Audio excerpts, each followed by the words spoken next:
I did. Actually, I did. I said, I don't think I'm good enough to be able to do this. I didn't think that there's any way that my message would have any impact or anything at all that would be of help to anyone. It was just a lot of encouragement from her. I had to dig deep for myself. And this is where he ended up. And it seemed like it all just magically happened. It just was like everything just fell into place. And here we are now. Hello, everyone. Welcome to Living the Next Chapter. I have a guest with me today, and this guest is part of this amazing book that's coming out, Mission Hope. Shar is pulling together amazing authors from around the world. I've been in Finland. I've been here in Canada, the U.S., talking to great authors, all contributing to this book that Shar Murphy's pulling together, again, called Mission Hope. And today, Karen Ortega is with me today, and we're going to be talking about her chapter in this book, this compilation of authors, and talking a little bit about her backstory and her chapter in specific and what this means to you as a reader and to Karen as the author here, part of the book. So Karen, welcome to Living the Next Chapter. Great to have you here. How are you today? Well, thank you. I'm happy to be here. And I'm doing great. Good. Great. And we talked before we hit record that this is your first podcast recording. It is. Is this true? Yes. Oh, okay. It is. So everyone's going to do the clap here in the background. Welcome to podcast. It's so happy to have you. Well, thank you. I'm glad to be here. Do you listen to podcasts? I do. Awesome. Yeah. Do you have a podcast suggestion? Is there one that you like? Well, I listen to a lot of tarot card podcasts usually. Okay. So awesome. Trying to learn that a little bit more. So. Mm-hmm. That's awesome. I love podcasting because there's so many things you can learn and connect. And right. It's fun. And you can just have them in your earbuds. You can listen whenever you want. So thank you for being part of my podcast. It's great to have you here. Well, thank you for having me. Next chapter. Yeah. Awesome. So, okay. First of all, let's start with this. Where are you in this great world of ours? Okay, so I live just outside of Pensacola, Florida, right by the ocean, pretty close. I mean, I live in a little apartment. I raised 3 grandchildren. I had 3 kids pretty young, and I love it down here. The weather is perfect, but I'm actually a Midwestern girl. I was born and raised in Missouri. Nice. So, yeah. Mm-hmm. Awesome. I have never been to Florida. I've been to Phoenix, Arizona. That's as furthest I've gone south, and that was hot. Yeah. Holy smokes, that was hot.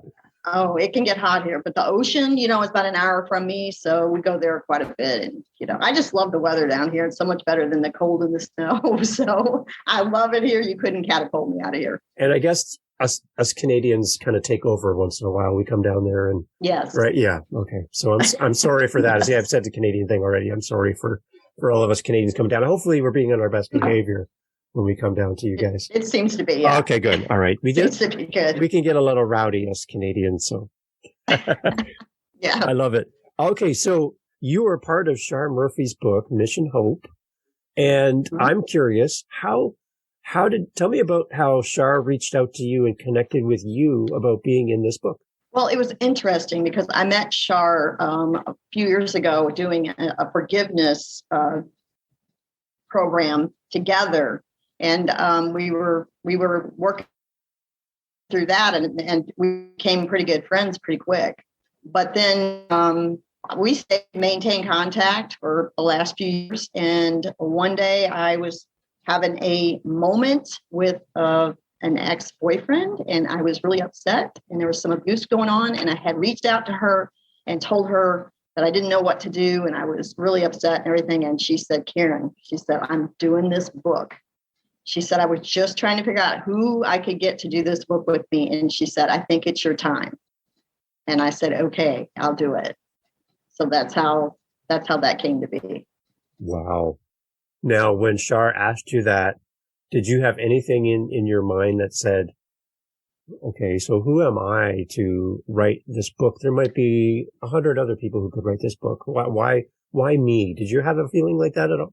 I did. Actually, I did. I said, I don't think I'm good enough to be able to do this. I didn't think that there's any way that my message would have any impact or anything at all that would be of help to anyone. It was just a lot of encouragement from her. I had to dig deep for myself. And this is where he ended up. And it seemed like it all just magically happened. It just was like everything just fell into place. And here we are now. It's amazing how much all of us tend to have this imposter syndrome of who am I? There's so many other people who can do what I do. But the one thing I know, Karen, is that no one has the story that we each have. My story cannot be duplicated by anyone. You've never lived my life or seen or done what I've done.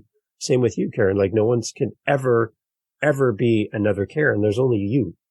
And the story you have can help people that had you not shared your story through this book, for example, there's some people that would never receive the help that they would have by listening to you or reading your words. So thank you, first of all, for agreeing to be participating in this book and helping Shar, be a contributor, but also I'm really happy to be a part of it. In the future, for those listening and those who have read the book, thank you, Karen, for sharing your world with the world so that people can learn and see the world through your eyes. I think that's amazing. Oh, that sounds really good the way you say it too. But yeah, I do hope I'm someone out there. Yeah. I really do. So can you give me a big idea about your chapter? Who are you trying to help by penning these words and contributing to this book? Well, for me, I feel like that I'm living an ordinary life to some degree. I don't have special. I've always lived in poverty. So for me, I went from I lived a beautiful, magical life on a farm.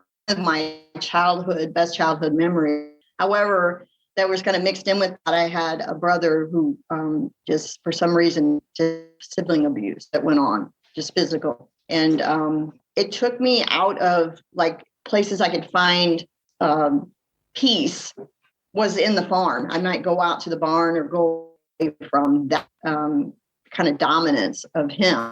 But then as I got older, I really didn't know what to do with myself. Everything seemed, I always felt like I had a dark cloud hanging over me. And that wasn't really, I ran from one thing to the other, thinking that if I get out of this, I'll be better over here. So I married a guy that was 10 years older than me, abuser. He was an abuser every way that you could think of. And for 10 years, I was with him, or 11 years I was with him. And we divorced. And I went on to basically, at one point, I packed a Jeep. I got to a point where I just didn't want to be in this space anymore of how I was feeling. Like it just wouldn't leave me. This dark feeling wouldn't leave me. And I did get remarried at one point and stayed married together. And it was a lovely marriage. It was great. There was nothing wrong, but something was kind of missing. So I ended up leaving that after 18 years.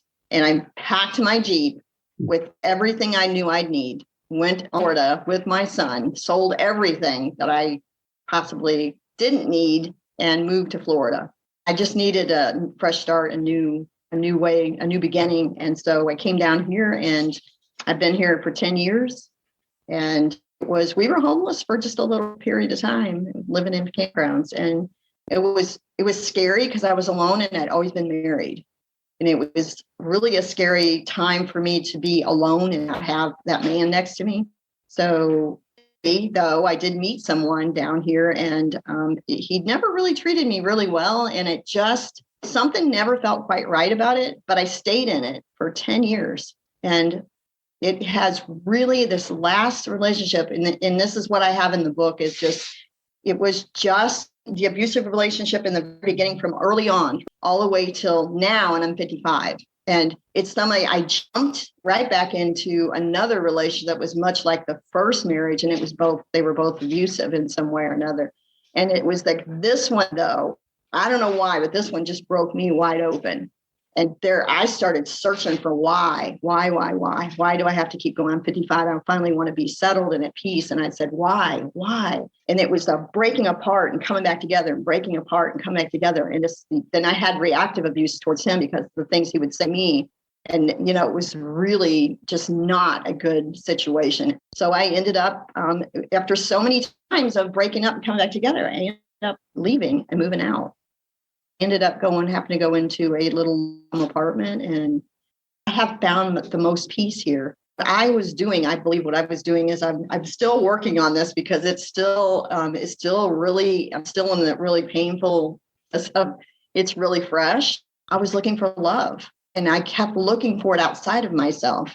And I was looking for, I felt he kept abandoning me is what I kept feeling like he was doing. He wasn't choosing me every time, loving myself. I was looking for someone else to love me because I feel like some of the love I didn't get when I was little because I had the brother that should have been protecting me and was sort of just, he just didn't. There was just so much that was missing inside of me. And I ended up realizing that I needed to choose myself. So, and it was such a magic thing too, because I said I was going to, having the rug pulled out from under me. Okay, I got to go. And I called, the only thing I could do was call the low income projects to get in, and it had closed the program for 5 years, but she told me they had reopened it on Monday and to put my application in. There's certain books that were coming towards me that I needed to heal from, and it's really just multiple things between Shar and YouTube and books that I read, and I started to understand what was going on with me and why it was just a back and forth. I didn't want to leave. I was scared of him, but at the same time, when I'd go back, we would get along for a period of time, and then all of a sudden things would fall apart. And it was really eye-opening, I guess I could say. It was just really eye-opening to understand that I no longer had to be in this place of crying and throwing tantrums, or for lack of a better word, I guess, throwing down, because I wasn't getting what I needed from him, and I wasn't getting the love that I was searching from him. And I didn't realize until just recently that, I was like, Karen, why are you crying? Why are you upset? Why are you throwing down? Because if he can't give you these things, you have to give them to yourself. You have to go out and you have to do what you need to do for yourself. And if that is cutting him loose, if that is letting go of the past, if that is just being who you are and authentically, that's what I had to do. And that's what I started to do when I moved in here. I've been here just over a year. And I cannot tell you how much it has changed my perspective on not only my life from childhood, but all the way up to this last relationship that is like, when you're in love with somebody, but they're not loving you the same way back, you have to stop that and stand back and go, okay, there's something missing here, and I need to do something different. And so I walked away. And I'm happy that I did. I still am there is some sadness still because we were together for 10 years. But in the end, when I check off all the red flags and all the things there were some things that were good, but there were a lot of red flags. And so I had to check those things off, and I had to really tell myself that, this is not healthy for you. And my family, they got a lot of phone calls from me crying and whatever. So I feel like that it was, I think I have seen myself make this major push towards feeling like that it took my stubborn personality and other people telling me that you need to get out, this is not working, and it took a lot for me to push myself to move past wanting to still be in that relationship, even though it wasn't healthy. It's just like, it was something that I was used to. I'm just used to being that abuse. So I was used to being in abusive relationships, and I don't really know what it would look like to not be in that. What does a loving relationship really look like? It definitely isn't what I've experienced. My 18-year marriage was pretty loving, but there was just so much within me that just needed to be unpeeled and looked at and said, okay, what are you missing that is causing you to pick up people that aren't going to choose you or aren't going to love you in the same way, who aren't transparent and authentic? And so this is where it came to be here. And I came to be where I feel like I'm just blossoming right now and just opening up and it's still a process. I'm still doing it. And it's still a day-to-day thing where some days I have more sadness and other days I feel like I have more freedom and I'm happy. And it's different. It's just, it's definitely a big journey for anyone to have to go through this. It's definitely a journey of, looking at your true self and trying to dig dig her out. Nice. Are you proud of your chapter? Do you think you captured your thoughts there? I am. Okay. I did. I do. I think that it may upset some people, but in the bigger scheme of things, I had to do what was best for me. I had to be able to forgive family members, and I had to forgive myself for staying in relationships too long that were toxic. And so this is what helped me do that. And to me, that's the most important thing of all, whether or not it ended up upsetting any family members or anything like that. It's just, I hope they can forgive me down the road. And I hope it doesn't cause too much trouble. Yeah. So Karen, when people come to your chapter, what would you like to tell them before they start reading your chapter? What's your message to a reader? I would just say to have hope, not give up. Do not give up. I never thought I would be here where I am right now. I never thought I was going to amount to a whole lot more than just raising kids, raising grandchildren. It was just going to be that kind of a caretaker. And I would just don't give up no matter what. This is just the truth of how, if you just follow directions that you're getting given, that's what happened to me. Is just I followed directions. I was given intuitive directions and people telling me, different things that if you follow those directions, it leads you to something bigger. And this is how I got to be where I am now. Your message to Shar, I'd like to kind of include that in our episode too. What would you like to say to Shar? She's going to listen to this episode in the future and hear your words and us talk about the book. What would you like to say to Shar? Well, Shar, I'd like to tell her I am so grateful that she allowed me to come in and write the chapter for this book. And I hope that I make her proud with this podcast and anything going forward. I think that I've had a lot of life coaches and people helping me. And I feel like that this is just a catalyst for something bigger down the road. Right. You get to share your voice through written word. Yes. And then finally. Also like a podcast is great because then people get to connect with you. I just hope that anybody that is in any kind of a situation where they think they don't have enough money to leave or they don't have enough whatever, I'm telling you, the magic will happen once you set your mind to doing what you need to do for yourself. Things will just open up and happen. And that's exactly what happened to me.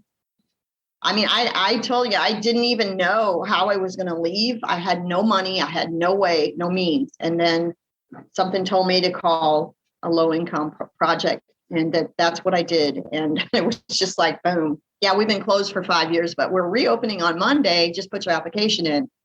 Boom, there it was. And 2 weeks later, I'm approved and I'm moving. I still to this day think that was amazing that happened the way that it is. That's a miracle, I would say, timing wise, right? Yeah. So. It was. It really was.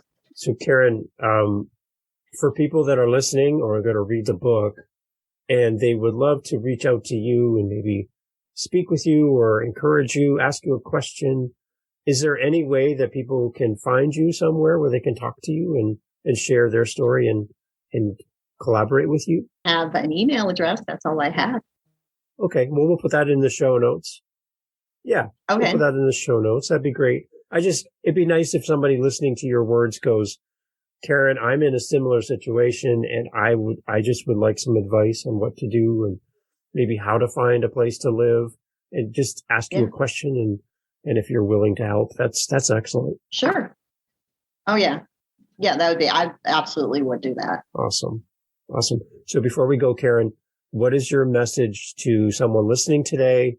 They're in a similar situation as you. You've mentioned so many great things already, but what would you say to them to encourage somebody to make that big choice to take care of themselves in this situation? What would you say to them? Yeah.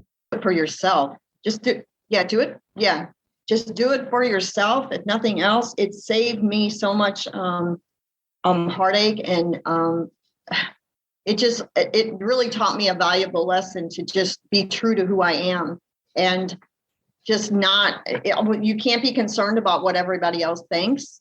And you just have to have faith that whatever's going to happen for you that's better for you is going to happen, because that's exactly what happened to me. And I would have never thought that it would have things would have magically happened the way they did. I would have never thought it would have happened to me.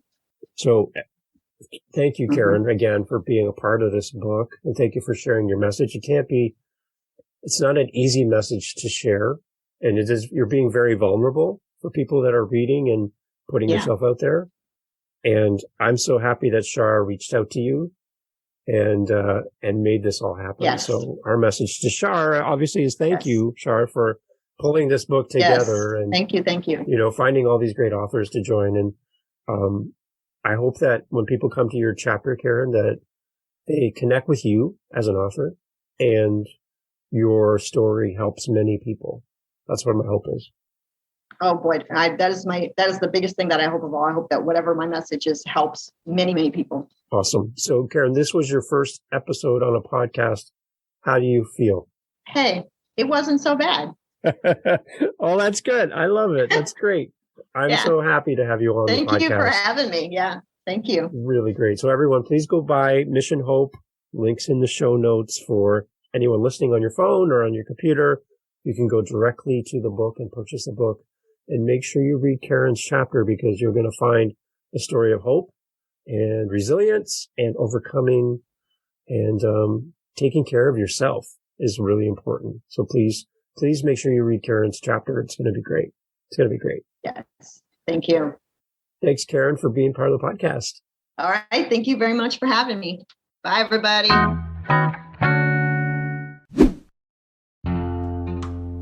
Hey, thanks for being here for the podcast. Mission Hope, Thriving Through Seasons of the Soul, came out March 24th, 2023. 18 amazing authors, all corralled by the amazing Shar Murphy. If you need some inspiration in your life, please go to the show notes, follow the links, go purchase the book, gift it to someone, buy copies and leave it in your waiting rooms of businesses or a dentist office. Just go out and buy the book and support these great authors, many first-time authors, first-time podcast guests. A lot of firsts happening here. Shar Murphy, thank you. Dominic Damaski, publisher as well from Motivation Champs. Thank you so much for bringing together these amazing people and to have these authors on a podcast here to talk about their chapters is so great. So encouraging you, go out, check out Mission Hope, Thriving Through Seasons of the Soul. Get your copy today. Thanks for being part of the podcast. Catch you on the next one.